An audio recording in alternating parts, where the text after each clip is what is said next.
Hello बच्चों, let's read the number of mole of sodium sulphide needed to react with 1 mole of KMnO4 in acidic solution.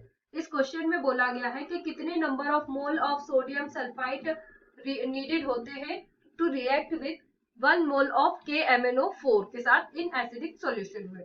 ठीक है, तो इस question में क्या बोला गया है, हमें KMnO4 दिया है। दैट मीन्स ये क्या है, हमारा स्ट्रॉन्ग ऑक्सीडाइजिंग एजेंट है। तो जब ये ऑक्सीडाइज करेगा तो खुद क्या होगा, रिड्यूस होगा। दैट मीन्स इस रिएक्शन में ऑक्सीडेशन और रिडक्शन दोनों ही रिएक्शन होंगी, तो वो रिएक्शन हमारी क्या कहलाएगी, रेडॉक्स रिएक्शन। तो यहाँ पे हमारा की कंसेप्ट क्या हो जाएगा, here the key concept of this question is redox reaction. ठीक है, तो सबसे पहले यहाँ हम हमारी रिएक्शन देख लेते हैं। हमारी रिएक्शन क्या है, यहाँ पे Na2SO3 plus H2SO4 in acidic medium बोला है, इसीलिए हम एसिडिक मीडियम के लिए H2SO4 लेंगे, प्लस 2KMnO4 जो कि एक स्ट्रॉन्ग ऑक्सीडाइजिंग एजेंट है। वो किसको ऑक्सीडाइज करेगा, Na2SO3 को ऑक्सीडाइज करेगा, तो वो किस में कन्वर्ट हो जाएगा, Na2SO4 में ऑक्सीडाइज हो जाएगा, प्लस MnSO4 फॉर्म होगा, प्लस K2SO4 प्लस H2O। ठीक है, 3H2O बनेगा। इस रिएक्शन को बैलेंस करने के लिए हम यहाँ पे क्या ऐड कर देंगे, 5 ऐड कर देंगे। H2SO4 के 3 मॉलिक्यूल्स, ठीक है, 3 लगा देंगे। अब यहाँ पे राइट हैंड साइड में बैलेंस करेंगे तो यहाँ भी 5 आ जाएगा हमारा। मैग्नीज सल्फेट के आगे हम 2 लगा देंगे, तो ये रिएक्शन हमारी क्या हो जाएगी, बैलेंस रिएक्शन हो जाएगी। ठीक है, अब आती है बात, अगर हम पर मैग्नेट आयन जो हमारा KMnO4 है, उस जब वो रिएक्शन में पार्टिसिपेट करता है तो उसका MnO4 माइनस आयन जो है वो रिएक्शन में पार्टिसिपेट करता है। ठीक है, तो यहाँ पे हम देख सकते हैं कि इस KMnO4 ने Na2SO3 को ऑक्सीडाइज किया और खुद क्या हुआ, रिड्यूस हुआ। तो रिड्यूस होके MnO4 माइनस किस में कन्वर्ट हो गया, Mn2 पॉजिटिव में।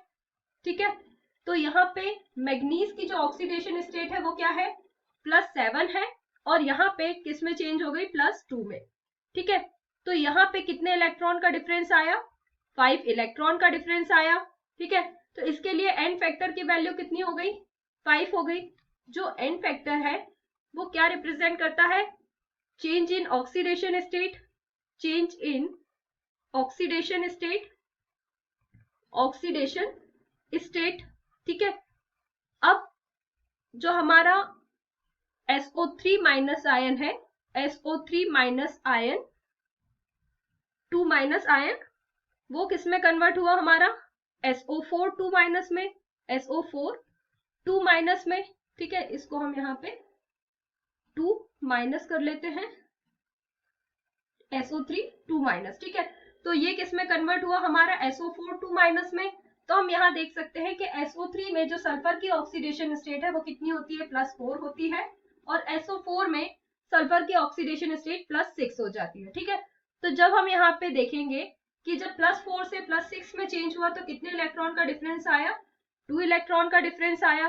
ठीक है, तो यहाँ पे इसका एन फैक्टर की वैल्यू कितनी हो गई हमारी, 2 हो गई। ठीक है, अब हमें जो फॉर्मूला यूज करना है वो क्या होगा, हमारा formula gram equivalent of KMnO4, gram equivalent of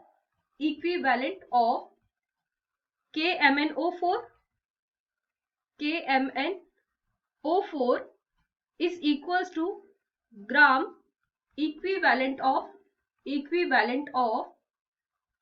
Na2SO3। ठीक है, तो जब KMnO4 और Na2SO3 को इक्विवेलेंट में अगर हम रखेंगे तो यहाँ पे ग्राम इक्विवेलेंट ऑफ KMnO4 कितना होता है, number of moles into n factor is equals to number of moles into n factor. ठीक है, तो KMnO4 के हमारा एन फैक्टर की वैल्यू कितनी आई थी, 5 आई थी। क्वेश्चन में हमें कितना नंबर ऑफ मोल्स दिया हुआ है, यहाँ पे ये दिया हुआ है हमें 1 मोल ऑफ KMnO4, तो हमारा नंबर ऑफ मोल्स कितना हो जाएगा, यहाँ पे 1 हो जाएगा, 1 into 5, ठीक है, नंबर ऑफ मोल्स, ठीक है। और इसके लिए जो एन फैक्टर है हमने कैलकुलेट किया था, तो कितना आया था हमारा 2 आया था। तो नंबर ऑफ मोल्स क्या होगा हमारा, नंबर ऑफ मोल्स 5/2 हो जाएगा, ठीक है। तो यहाँ पे अगर हम अपना करेक्ट ऑप्शन देखें तो क्या आया हमारा, option number B is correct. तो here write the correct answer, option number B is correct, 5/2. So hope you understood it well. Best of luck.